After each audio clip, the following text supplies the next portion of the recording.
Bonsoir, vous êtes sur Télésud. Merci de nous rejoindre. Vendredi 5 octobre, les titres de cette nouvelle édition.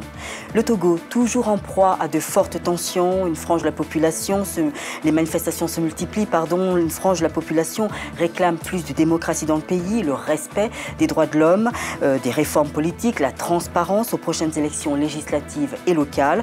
Et enfin, la fin de l'impunité dans le pays. Et pour en parler avec nous, nous recevrons dans le JT le ministre de l'administration territoriale, Gilbert Bawara. À l'occasion des 40 ans du franc CFA, le président ivoirien Alassane Ouattara et le ministre de l'économie et des finances, Pierre Moscovici, saluent la coopération économique et financière entre pays de la zone franc, l'occasion d'affirmer une volonté commune de tourner résolument vers l'avenir la relation entre l'Afrique et la France. Et enfin, l'ambassadeur français à l'ONU, Gérard Araud, a annoncé hier que la France va proposer dans les prochains jours au Conseil de sécurité une résolution visant à préparer le terrain pour un feu vert ultérieur à l'ONU à une intervention militaire au Mali. Le contexte préélectoral au Togo ne semble pas augurer un compromis entre le pouvoir et l'opposition, en particulier sur les questions politiques. Chaque parti reste déterminé à faire valoir sa position, une situation qui vient activer un front social pour de meilleures conditions de vie. Reportage Gandouf, Noël Taguignon. Depuis quelques mois, la situation politique au Togo reste tendue. Aux revendications politiques dans un contexte préélectoral viennent s'ajouter des questions sociales, notamment la lutte contre la vie chère. La récente hausse de 36% du prix du gaz domestique a poussé les consommateurs à organiser un sitting à Lomé. Depuis que le gaz butane a été augmenté, tous les produits ont rapidement flambé. Pour l'apaisement du climat social, le gouvernement avait lancé un appel pour un nouveau dialogue politique, malgré les divergences. Seuls 5 partis politiques et 2 organisations de la société civile togolaise y avaient répondu. Notre intérêt à tous, c'est d'arriver à créer définitivement la confiance entre les différents acteurs que nous sommes pour la vie et le développement de notre pays. À l'initiative de plusieurs marches dans les rues de Lomé, le collectif Sauvons le Togo, ainsi que d'autres coalitions, réclament plutôt des réformes politiques. Il s'agit entre autres de la limitation du mandat présidentiel à 10 ans, le report des législatives et l'abrogation de nouvelles dispositions du code électoral adoptées par le Parlement. Le CST a décidé de ne plus participer à un dialogue, si ce n'est pour discuter des conditions de départ du pouvoir du président Faure Gnassingbé et de son gouvernement. Face à cette phase cruciale de la vie politique du pays, le gouvernement entend prendre toutes les mesures pour maintenir l'ordre public. Et les affrontements entre manifestants et forces de l'ordre deviennent souvent inévitables. À l'invitation du secrétaire général de l'OCDE pour le 12e Forum économique international sur l'Afrique, le Premier ministre togolais Artem Selaogodji Aoumaezounou séjourne à Paris depuis le début de la semaine et ce matin il a tenu une conférence de presse. Il est revenu sur la situation politique au Togo, notamment avec la tenue prochaine des élections législatives, mais aussi la vague de manifestations dont fait face le pays depuis le mois de mars dernier.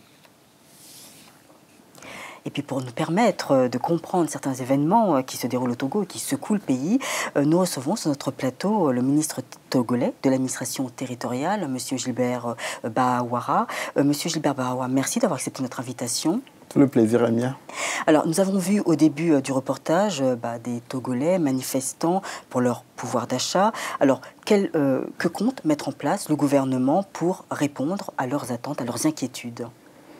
Non, le gouvernement est totalement à l'écoute des préoccupations et des revendications qu'expriment les Togolais de manière générale, que ce soit les consommateurs, parce qu'il y aurait une augmentation des prix de certains produits pétroliers, ou que ce soit les partis politiques, les acteurs de la société civile, qui expriment des revendications liées aux réformes en vue de la consolidation de la démocratie, de l'enracinement de l'état de droit ou d'un meilleur respect des droits de l'homme.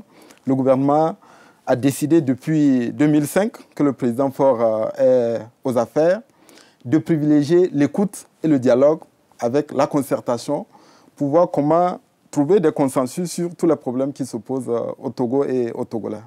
Alors, il y a eu une marche dans les rues de Lomé au cours de laquelle l'opposition commémorait la journée du 5 octobre 1990.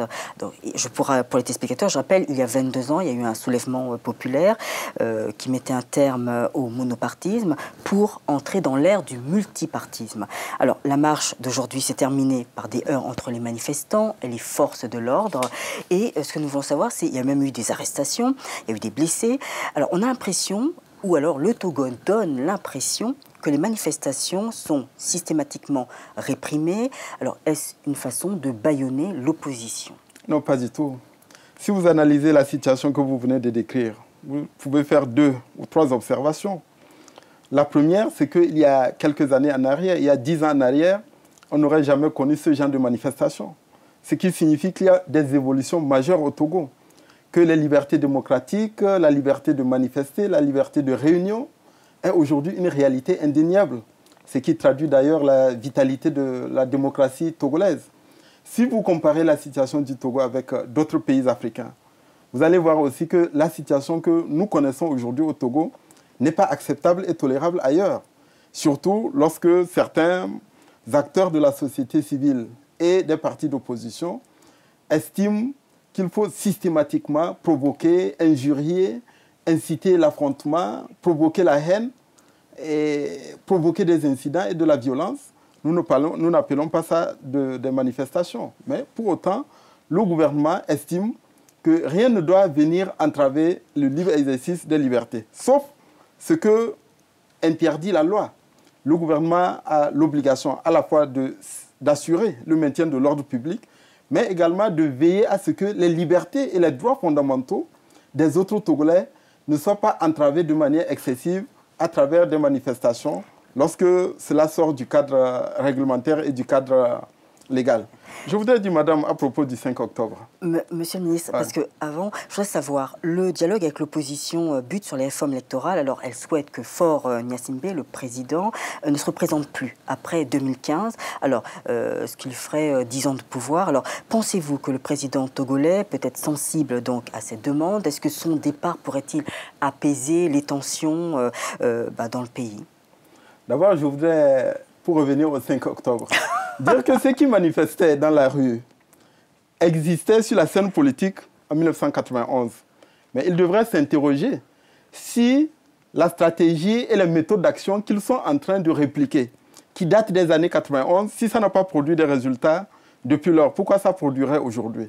En deuxième lieu, concernant votre question à propos de la candidature éventuelle du président Faure Gnassingbé, je voudrais vous dire que chaque jour qu'il se lève, il essaie de répondre aux attentes et aux préoccupations des Togolais aujourd'hui. Vous avez parlé de la vie chère.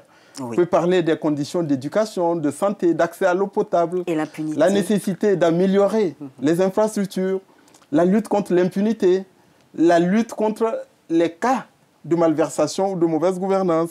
C'est ce qui le préoccupe quotidiennement. Pour ce qui concerne une élection qui aura lieu en 2015, nous estimons qu'à chaque jour suffit sa peine.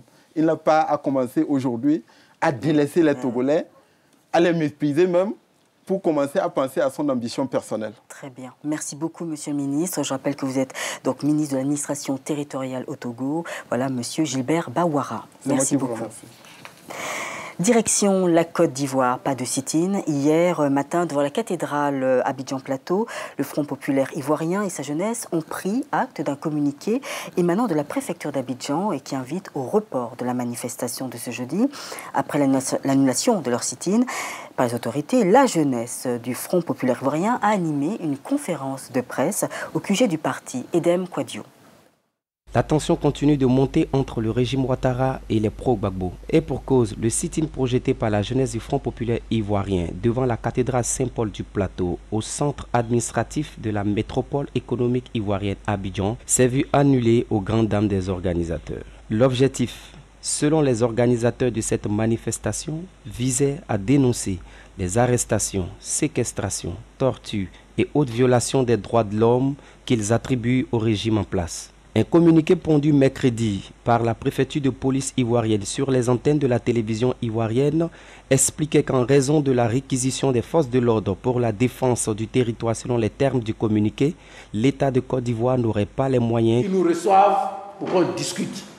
Un homme responsable Je dis bien pourquoi je suis un homme responsable. Sinon, nous fixerons la date et cette fois-ci, ils nous tueront. La Convention de la société civile ivoirienne se prononce également sur cette affaire. La Côte d'Ivoire est assez structurée. Le pays a un président. Pour nous, les institutions marchent. Et jusqu'à preuve du contraire, nous avons fait ce que le droit demande pour pouvoir faire nos manifestations, nos assemblées générales et tout. Les Ivoiriens parviendront-ils à colmater les brèches sociales et parvenir à la réconciliation nationale et à la paix durable? La question reste posée. Autre titre, ce soir, 15 pays africains membres de la zone franc ont célébré ce vendredi les 40 ans de coopération monétaire avec la France. L'occasion pour le président ivoirien Alassane Ouattara d'inaugurer un colloque dédié à cet événement. La coopération monétaire entre la France et les 15 pays africains membres de la zone franc a permis de stabiliser la zone monétaire, mais nombreux sont ceux qui critiquent ce dispositif qui nuirait à la compétitivité de l'exportation. Reportage Salahedine Gakou. À l'occasion du 40e anniversaire des accords de coopération monétaire de la zone franc, Pierre Moscovici, ministre des Finances, réunissait ses homologues des 15 pays de la zone à Bercy. Cet anniversaire a permis l'inauguration d'une plaque et d'une nouvelle salle au centre des conférences de Bercy, en présence du président ivoirien Alassane Ouattara. La salle est désormais baptisée Abdoulaye Fadiga. Le premier gouverneur africain de la Banque centrale des États de l'Afrique de l'Ouest, et plus généralement le premier gouverneur africain dans le franc, qui fut suivi par Casimir Oyemba en Afrique centrale et par Saïd Mohamed Serga pour l'Union des Comores. Nous avons la chance d'avoir parmi nous pour ce 40e anniversaire. Un colloque ayant pour thème central Regard croisé sur 40 ans de zone franc a été introduit par le ministre français des Finances qui a précédé le président Ouattara à la tribune. Honorables invités, mesdames et messieurs, l'heure de l'Afrique a sonné parce qu'elle doit jouer un rôle majeur dans la transformation de la structure de l'économie mondiale.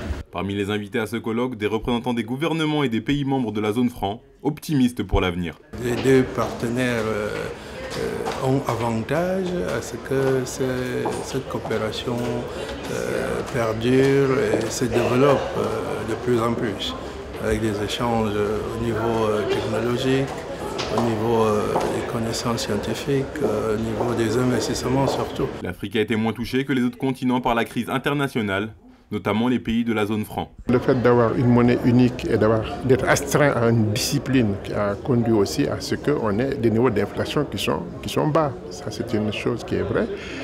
Cette discipline, elle est assumée par les pays, elle ne nous a pas dictée, donc elle va se poursuivre. François Hollande et la délégation française se rendront la semaine prochaine à Dakar et à Kinshasa dans le cadre du sommet de la francophonie. L'occasion pour la France de marquer sa différence dans les relations avec le précédent gouvernement. Je vous le disais, en début de journal, la France va faire circuler 2 résolutions au Conseil de sécurité de l'ONU. L'une porte sur le règlement politique du conflit entre Bamako et les groupes armés du Nord. Et la seconde autorisera le déploiement d'une force militaire internationale au Mali. Le Conseil de sécurité s'est réuni hier pour préparer ce déploiement. Et les 15 pays membres du Conseil attendent encore un plan opérationnel de la CEDEAO avant de donner leur feu vert. Des précisions, Moïse Moukoro. Pour sa première intervention devant la tribune de l'Assemblée générale des Nations unies, François Hollande avait réaffirmé la volonté de la France de soutenir une action militaire au Mali. Depuis, le pays tente de convaincre ses alliés, notamment les États-Unis, de la nécessité de cette intervention. Nous devons agir au Mali car le nord du Mali est devenu une plaque tournante pour les groupes terroristes et c'est effrayant. Non seulement pour le Mali, la région, mais pour le monde.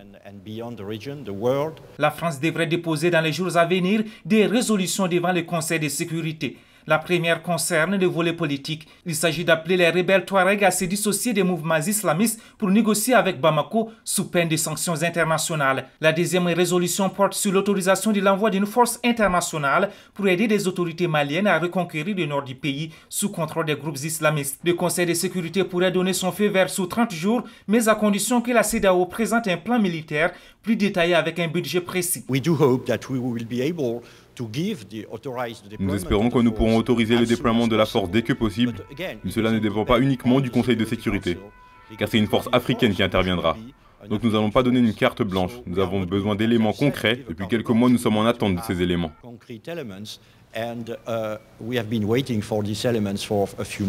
La France insiste que son aide sera uniquement logistique aux côtés des 3000 soldats que la CEDEAO envisage de déployer au Mali. Une réunion de la CEDEAO, de l'Union africaine et de l'Union européenne se tiendra le 19 octobre prochain à Bamako. Elle permettra de clarifier les contours de l'intervention militaire.